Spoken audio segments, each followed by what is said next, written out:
Hello, Agent Sinclair here. Thank you all for coming, but I need to be brief. We really don't have much time. I work for MI6, but I'm based at Bletchley Park, a code-breaking facility, whose main role is to intercept and decipher enemy communications. Now, this has been going on fantastically for the past 2 years, saving thousands of lives. But I'm afraid it's about to all fall apart. We have a mole in the heart of Bletchley who's been stealing several key documents and blueprints. Fortunately, we know who he is, codenamed Horus. Unfortunately, we can't apprehend him until the documents are safely back in our possession. Horus is a very cautious individual. Whilst we keep him busy, you and your teams need to get to your location, break the 7 levels of encryption, get the documents, and get to the rendezvous for a debrief, where all will be made clear. In exactly 90 minutes, the encryption system will release the documents to the enemy, so get to it. I have to go and make final arrangements for his interception. Get to the room, get the documents, and get out. You need to move. There's someone coming.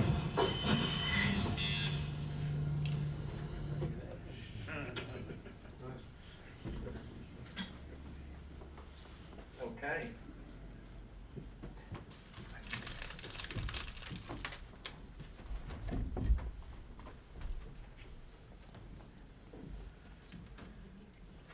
Oh, can everyone hear me?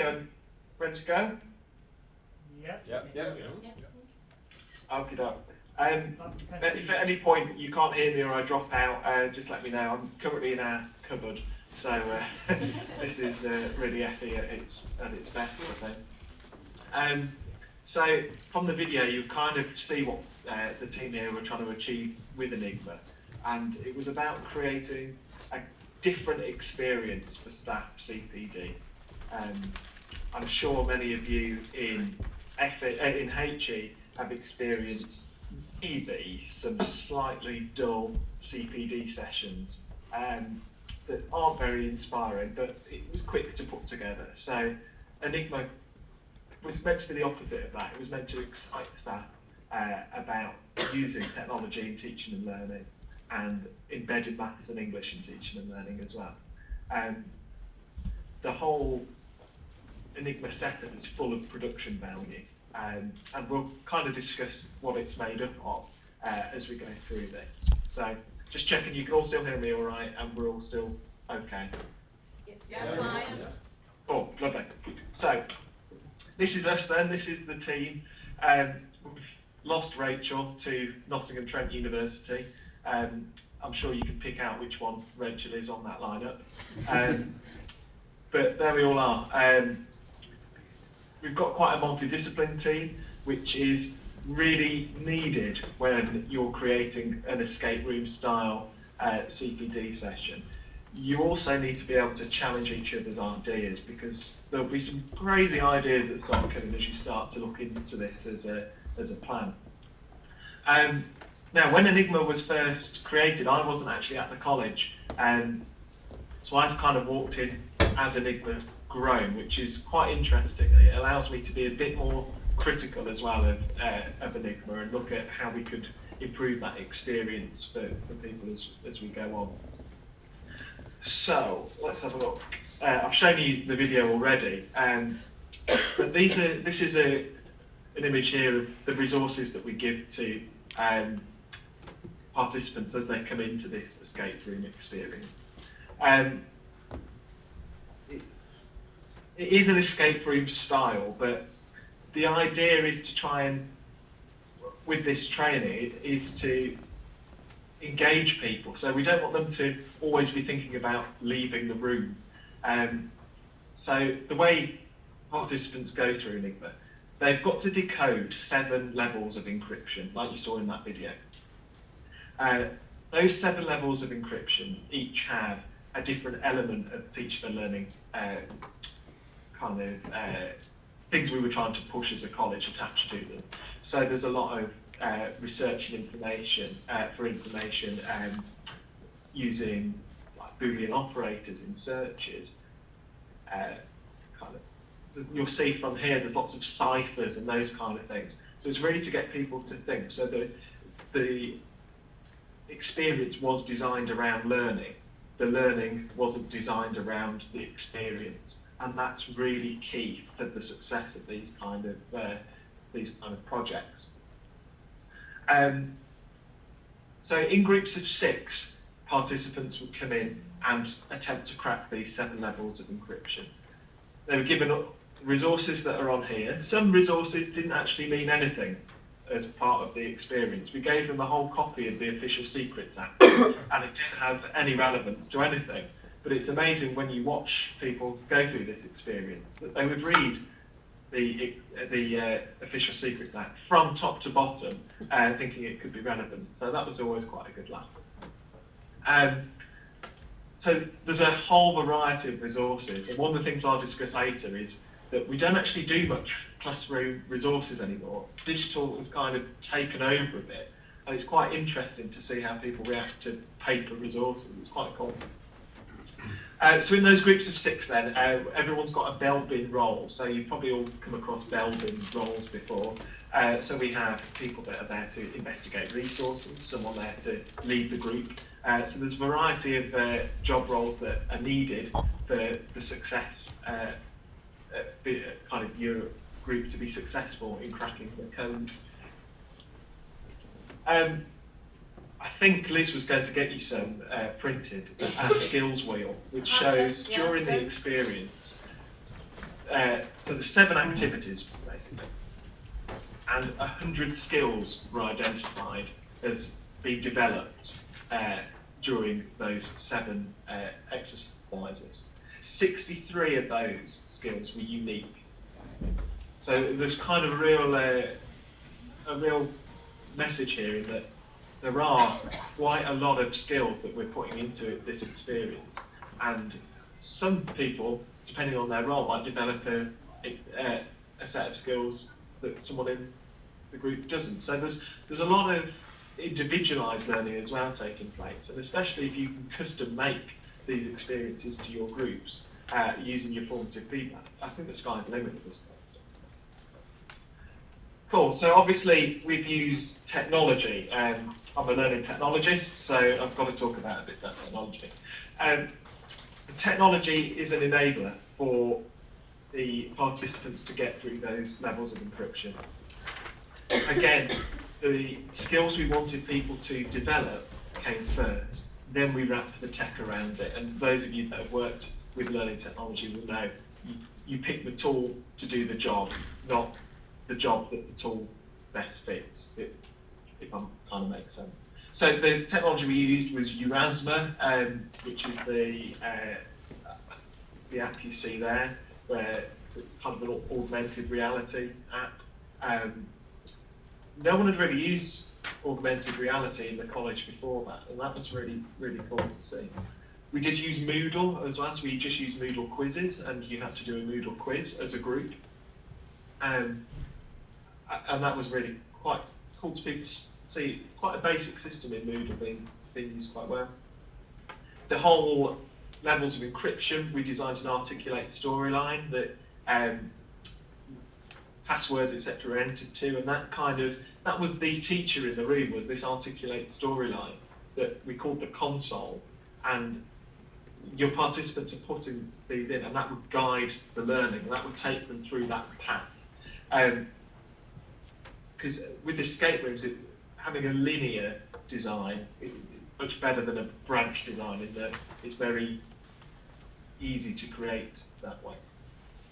And other things like Google, Office Mix, Kahoot, and Google Maps, and each tool obviously served its own individual purpose. So I showed someone this picture, and they said, well, it looks like they're messing about. This is when we did Enigma with a group of public services students. And I've never seen a class so engaged. I taught in FE for a couple of years, and I've never seen students this engaged in a task, really, before, whether that's my teacher. No. But there's no teacher. We're stood at the back. And it's brilliant, because every time these learners ask a question, we just go, I don't know, Google it. And that's a great way of encouraging learners to become self-sufficient, really, and in touch with the real world. So we set up the room, obviously no teacher, no briefings either. we played them that video, that was their briefing. And they need to work together to kind of figure out what's going on. There were no answers to questions.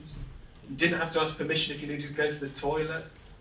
All the chairs were stacked at the back, and the only table that was out was that one table with the board next to the board with the resources and the items. And the key thing here is there's loads of research that shows students behind a device each isn't really very productive at all. Getting students to work together and solve a problem together around one device is much more beneficial. I know I'm rushing through this, but hopefully I can answer any questions at the end. The main point with any escape room or any learning experience like this is the debrief, the reflection at the end. Because this is so different, learners and staff or whoever, the participants taking part, are not thinking about the skills they might have learned. They're thinking about, wasn't this a great experience? So we need to help them reflect at the end, showing them what skills they might, because not all of them will have, what skills they might have done, might have used, developed, or acquired. One of the lessons we can learn how to pledge to use different technology, to use an approach, can be quite a good way to do it. Okay. So this was staff. So what were their kind of thoughts? They loved it, as you can see. I've never seen staff so excited on a CPD day. And this was its original purpose, Enigma, was to be a staff event. But they haven't got time to do this themselves. They haven't got time to create such a high production lesson. They didn't think they'd got the digital skills to do it, which to me missed the point a little bit, but that's for us to continue working on. And it's kind of made me think, did we invest too much in it? If it appeared to be more simple, so with less technology, less production value, would they have bought into it more as a way of them being able to do it? Participation. Our lecture is just the worst for the worst learners. A lot of them are used to at CPD events being talked at, and I think that's a real shame. But it's something that, by repeating these approaches, can really change that and change their outlook on CPD opportunities as well. A few didn't change their mind. They said they actually prefer chalk and talk, and I'm willing to put money on they don't. They just probably find it easier. I think that's one of the things to always look at. So students then. So I ran Enigma with a group of students, like I say, public services students. There's some real cool things about this, and I'm sorry I'm running over already, I think. Students want instant gratification. They're used to through technology. Having 7 levels of encryption to crack was a bit kind of overwhelming for them, because they want it now. And they knew these blueprints were in a box on the desk that's padlocked. Now, being an FE college, we'd spent £1 per lock. So they knew that they could pretty much just break the lock and get the blueprints. Well, yeah, they could. But it's making them see the value in the learning experience. So that's something to take away, and maybe try and make it more difficult than a £1 padlock. In terms of skills, and there's lots of research going on around digital capabilities. You can see the work from JITS. We've kind of moved away from the idea of immigrants and natives, the Prensky theory around digital capability. which is good because when you look at how students are using technology, they might be able to use technology, but they really can't use technology. They really can't do effective web searches. Their communication obviously needs to be worked on. Note-taking was hilarious to watch. We'd obviously given someone the role as a note-taker, and they literally took notes of everything in the room. So we left some posters up on the wall. You can see that Explore America poster behind these students. They thought this was involved, so they were taking notes about that. Well, why did they need to take notes? We weren't going to take anything down. So there's a lot of work that I think we need to do in the FE sector and I think in the HE sector to kind of help students with those skills. They loved the technology elements. As soon as they were able to pick up the iPad and it went up, they didn't ask as many questions to staff in the room as when we ran it with staff. And I think leadership is a big thing to encourage with student groups as well. And I can talk about that more at a later time. Right, the key things to take away, kind of my key thoughts. I know the team here, there's 6 of us, or 5 of us now, and everyone will have different perspectives. Technology can't be the focus to this. Like I've said, it's got to be wrapped around what is already a quality experience.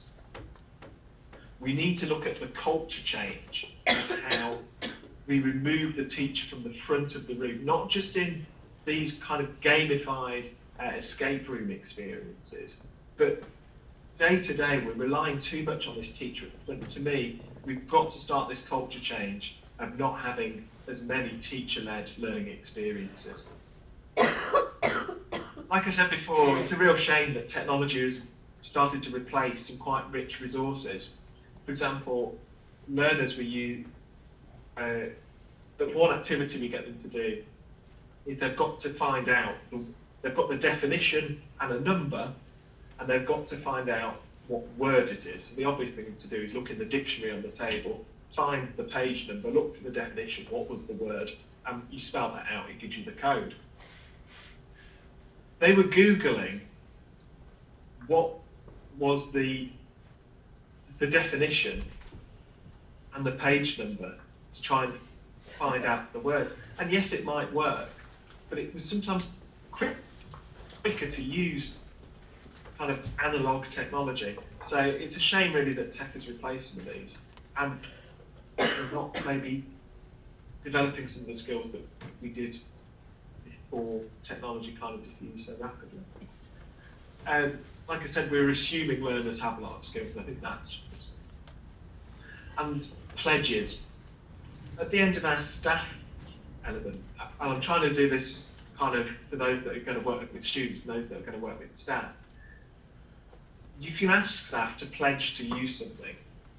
I can pledge all I want. I think I pledge every new year that I'm going to exercise more, and it doesn't happen. But we can actually do this with staff and use our professional links to kind of make that pledge happen.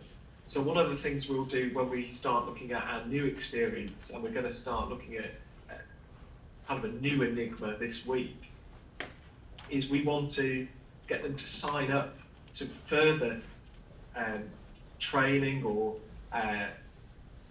other experiences that will help them develop those skills on the day when they've realised that's what they need to develop. And I think that's key. So that's all from me. I know I've probably ran over quite considerably, but if you'd like to ask any questions, feel free. Does anyone have any questions for James? Yes? How long did it take you to build, or the team, to build Enigma? Did you hear that, James? The question was... No, sorry, could you just repeat that? Yeah, how long did it take the team to build Enigma? Oh, good question. It went on for a period of months, but not the solidly worked on. Obviously, we had lots of different projects on the go. I'd say probably you're looking at a good 2 full weeks if we put it all together But that's for the first one. Once you've got that first one, it can be adapted to any kind of learner group. Okay. Anyone else? Thank you.